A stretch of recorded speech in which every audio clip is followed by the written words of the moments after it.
बिस्मिल्लाहिर्रहमानिर्रहीम। स्टूडेंट्स, आज हमारा टॉपिक है stationery waves in air columns.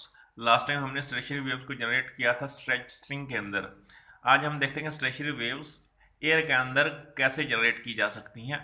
तो इसकी कॉमन एग्जांपल वो ड्रम होता है जिसको हम ढोल कहते हैं। जब उसका दोनों एंड क्लोज होते हैं तो उसके दरमियान जो एयर है वो स्टक हो जाती है। तो जब आप उसको बीट करते हो तो उसके अंदर स्टेशनरी वेव्स प्रोड्यूस होती हैं, तो जिसकी वजह से एक आपको लाउड साउंड सुनाई देती है।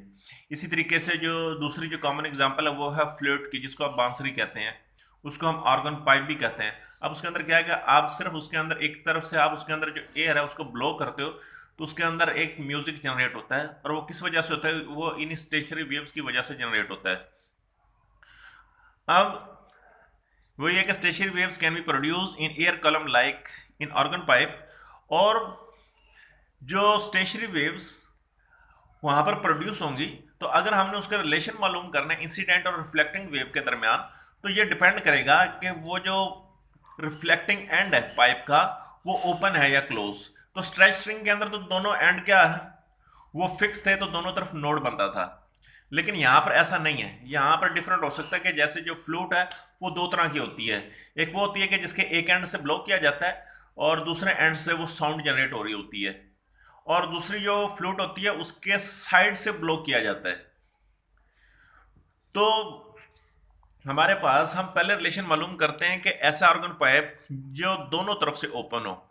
तो जब वो दोनों तरफ से ओपन होगा तो उसके दोनों एंड्स के ऊपर एंटी नोड बनेगा, क्योंकि जो एयर मालिक्यूल्स है वो फ्री टू मूव होंगे। तो चूंकि फ्री टू मूव है तो दोनों एंड्स के ऊपर एंटी नोड बनेगा। और आपको मालूम है कंजेक्टिव नोड और एंटी नोड के दरमियान जो डिस्टेंस होता है वो होता है लैम्डा बाय 4। इसी तरीके से यहां पर भी लैम्डा बाय 4। और टोटल लेंथ हम अज्यूम करते हैं वो क्या है, एल। तो अब चूंकि अब टोटल लेंथ एल है तो उसके अंदर जो दो नोड और एक एंटी नोड बन रहे हैं, तो हम लिख सकते हैं कि L is equal to lambda 1/4 plus lambda 1/4 is equal to lambda 1/2। तो सॉल्व करोगे तो लैम्डा 1 आ जाएगा 2l के बराबर। तो फ्रीक्वेंसी आ जाएगी जो फर्स्ट मोड की वो है v ओवर लैम्डा 1, जिसको हम लिखेंगे v ओवर 2l, क्योंकि लैम्डा 1 बराबर है 2l के। इसी तरीके से सेकंड मोड ऑफ वाइब्रेशन, अब चूंकि दोनों एंड्स के ऊपर ओपन है तो ये तो हर सूरत में मालूम है कि दो दोनों तरफ एंटी नोड बनेंगे। अब सेकंड मोड है तो इसका मतलब दो वेव बननी चाहिए। तो देखो, एक वेव ये है यहाँ पर, एक लूप, और हाफ ये, यानी दो लूप बन गए हैं, तो ये सेकंड मोड बन गया है। अब देखो यहाँ पर दो कंजेक्टिव नोड और एंटी नोड के दरमियान लैम्डा बाय 4, दो कंजेक्टिव नोड के दरमियान लैम्डा बाय 2, और फिर नोड और एंटी नोड के दरमियान लैम्डा 2/4। तो जो टोटल लेंथ है वो उसके अंदर जो वेवलेंथ आ रही है वो हमारे पास लैम्डा 2/4 है, लैम्डा 2/2 है और लैम्डा 2/4 है। इसको सॉल्व करो तो आपके पास एलसीएम के जरिए तो आपके पास जो आंसर आएगा लैम्डा एल बराबर है लैम्डा 2। तो फ्रीक्वेंसी आ जाएगी v ओवर लैम्डा 2। तो लैम्डा 2 बराबर है एल के, तो v ओवर एल।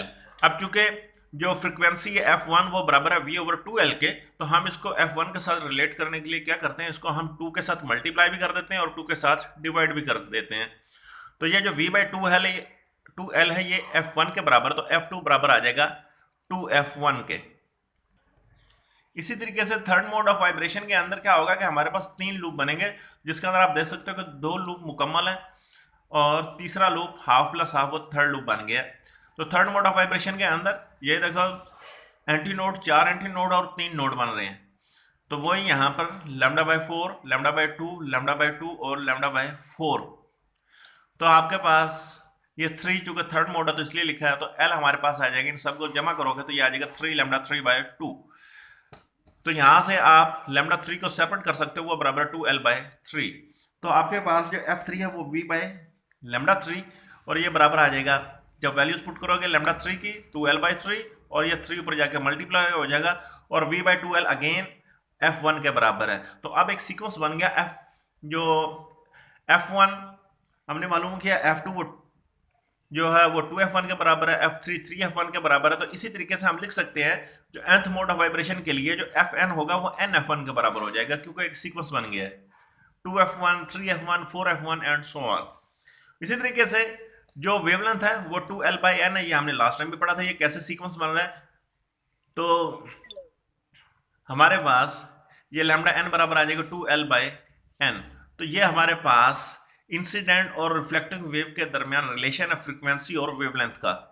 ये जो वेवलेंथ है वो 2l/n और fn बराबर आ जाएगा nf1 के बराबर आ जाएगा। तो ये है हमारे पास stationary waves in air column for an organ pipe which is open at both ends. तो बेटा ये बेसिकली एक लॉन्ग क्वेश्चन है, तो आपने इसको अच्छे तरीके से रिवाइज करना। Hope for the best.